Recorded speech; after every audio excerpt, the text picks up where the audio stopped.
Hello everyone, myself Dheeraj Kaushik, social science teacher. I hope कि आप सब अपने घर पे ठीक से होंगे। Welcome to my channel.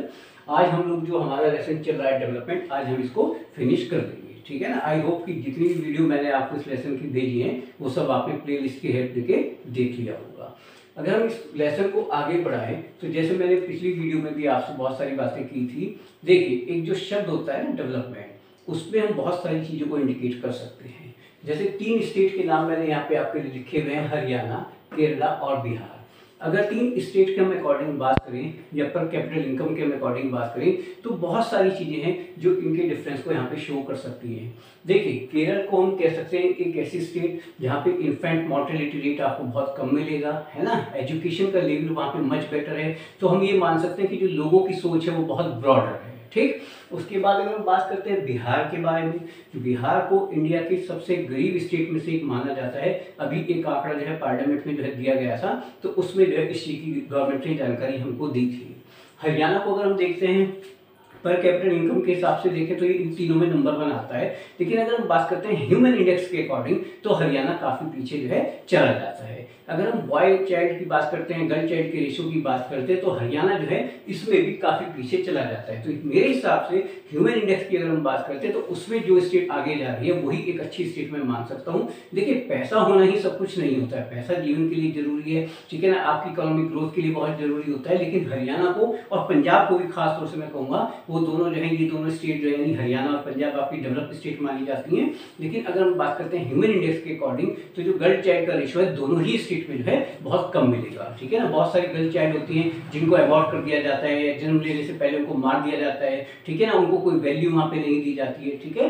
जैसे मैं आपको बताऊँ, ऐसे बहुत सारे इंसिडेंट हम सुनते रहते हैं, हरियाणा में भी हमने देखे। ऐसा नहीं कि सिर्फ हरियाणा पंजाब में, पर ये कह सकते हैं कि वहाँ इस तरह की जो चीज़ें हैं कई बार ऐसा देखा गया कि वो बहुत ज़्यादा जो है सुनने के लिए मिलती हैं। तो एक अच्छी स्टेट हम उस स्टेट को मानेंगे जहाँ ह्यूमन इंडेक्स जो है आपको बेटर मिले, ह्यूमन बींग्स के लिए जो है ज़्यादा बेटर सराउंडिंग या इन्वायरमेंट मिल सकता है, ठीक। अच्छा, अगर हम बात करते हैं पब्लिक फैसिलिटीज़ के अकॉर्डिंग, देखिए टेक्निकली तो सीधी सी बात ये है कि पब्लिक फैसिलिटीज़ वो फैसिलिटीज़ होती हैं जो गवर्नमेंट द्वारा हमें फ्री ऑफ कॉस्ट या कुछ पैसा लेके जो है दी जा सकती हैं, ठीक है ना। जैसे आपका हेल्थ है, बेसिक एजुकेशन है, neat and clean drinking water है, ये सारी चीज़ें जो कोई भी गवर्नमेंट अपने लोगों को प्रोवाइड कराती है। और हमारे यहाँ तो जनरली जो गवर्नमेंट होती हैं, जब अकाउंटेबल गवर्नमेंट होती हैं, तो इसलिए वो पूरी कोशिश भी करती हैं कि भाई हम ये सारी चीज़ें अपने लोगों को दे सकें। अच्छा, अब यहाँ पे एक और सवाल आता है कि मान लीजिए कि मैं हूँ या आप हैं, हम सबके पास पैसा है, तो क्या पैसा होने से जीवन की सारी जरूरत आप पूरी कर सकते हैं? क्या नीट एंड क्लीन एनवायरनमेंट हमको मिल सकता है? बिल्कुल नहीं मिल सकता है।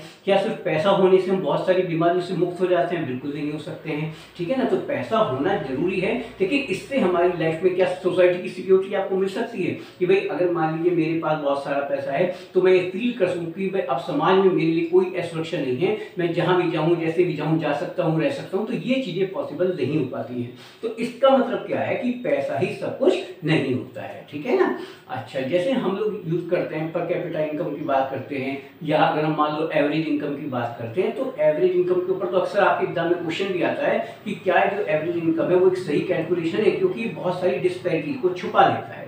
अब मान लेते हैं 4 लोग हैं फॉर एग्जाम्पल, है ना, 4 लोगों की आपने जो एवरेज इनकम निकाली है वो आ गई आपकी 20,000, ठीक है ना। यानी जो 4 लोगों की इनकम आ रही है 20,000 आती है, ठीक है ना। तो अगर हम इसका एवरेज निकालते हैं तो मान लो 4 लोगों की 20,000 आ गई, तो 4 को जो है आपने क्या किया, अगर हम इसकी कैलकुलेशन करके चलते हैं तो मान लीजिए 5,000 पर पर्सन आ गई, ठीक है ना।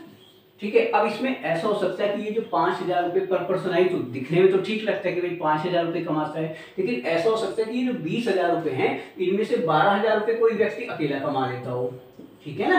अब बाकी बचे सिर्फ 8,000 रुपये, ठीक है ना। तो 8,000 रुपये तो फिर जो है 3 लोगों में डिवाइड हो रहे हैं, तो देखा जाए तो कुछ भी इनकम नहीं आ रही है ना। तो इसका मतलब क्या हुआ कि जो एवरेज आपने निकाला वो सही चीज आपको इंडिकेट नहीं करता है। एक आदमी की इनकम 12,000 रुपये हो गई, अब बचे हमारे पास 8,000 रुपये। 8,000 रुपये को आपको 3 लोगों में डिवाइड करना पड़ेगा, तो देखा जाए तो एवरेज तो कुछ भी नहीं निकल के आता है। तो इसलिए अक्सर हम कहते हैं कि जो एवरेज इनकम होती है वो बहुत सारी असमानताओं को छुपा लेती है, इसलिए हम इसको 100% एश्योर्ड जो है नहीं कह सकते हैं, ठीक है। ये जो शब्द है जनरली हम ज्योग्राफी में भी पढ़ते हैं, सस्टेनेबल डेवलपमेंट, ठीक है ना। तो अगर इस डेवलपमेंट शब्द की हम अकॉर्डिंग बात करें, जैसे सबसे बड़े एग्जांपल आपकी जो बुक्स में दिया हुआ है वो ग्राउंड वाटर का दिया हुआ है, ठीक है।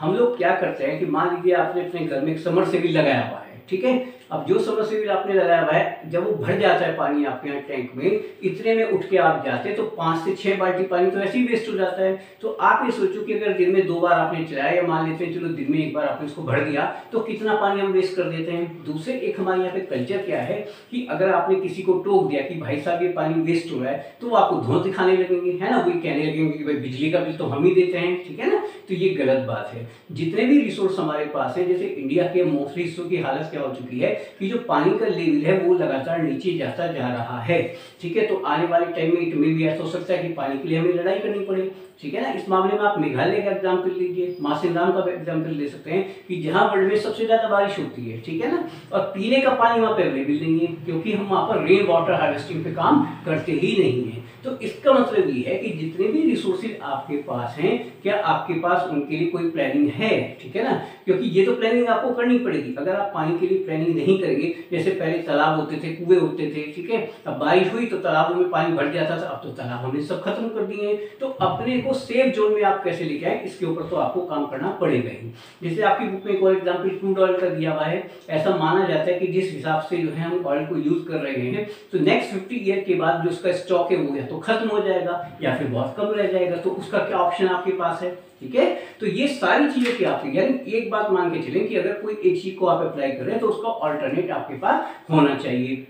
जैसे कि हम इंडियन रेलवे का यहाँ पे एग्जाम्पल दे सकते हैं। पहले हमारे यहाँ पे क्या होता था कि कोयले से ट्रेन चलाई जाती थी, ठीक है, फिर हमने डीजल के ऊपर काम करना शुरू किया, फिर हमने इलेक्ट्रिफिकेशन पे काम करना शुरू किया, बहुत जल्दी पूरा इंडियन रेलवे इलेक्ट्रीफाइड होने वाला है, ठीक है ना। फिर उसके बाद हमने जो है सोलर एनर्जी के ऊपर काम करना शुरू किया, ठीक है ना, हाइड्रो इलेक्ट्रिसिटी पर हम लोग काम कर रहे हैं, ठीक है। तो इसका मतलब क्या है कि रेलवे आगे के एक ऑप्शन के बारे में जो है काम करके चल रहा है। तो ये चीज हमको भी सीखनी पड़ेगी। तो यही जो कंसेप्ट है सस्टेनेबल डेवलपमेंट में बच्चों को बताते हैं हम लोग कि एक ऐसा कंसेप्ट या एक ऐसा प्रोसेस कि जो आपकी प्रेजेंट नीड है वो तो पूरी होनी ही चाहिए, लेकिन फ्यूचर के लिए भी आपके पास कुछ ना कुछ होना चाहिए। अगर आप ऐसा कर सकते हैं तो हम सेफ जोन में, अदरवाइज नहीं, ठीक है।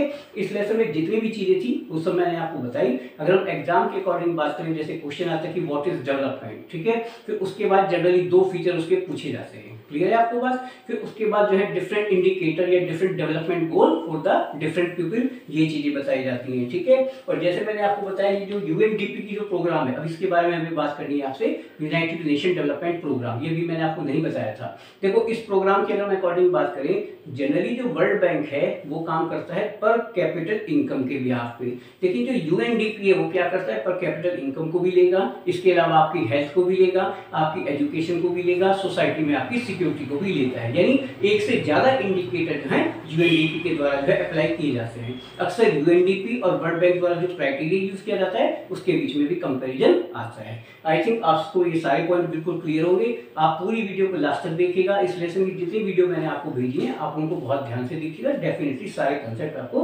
क्लियर होंगे, ठीक है। ज्यादा से ज्यादा आप उसको लाइक कीजिएगा, सब्सक्राइब कीजिएगा। Okay, thank you.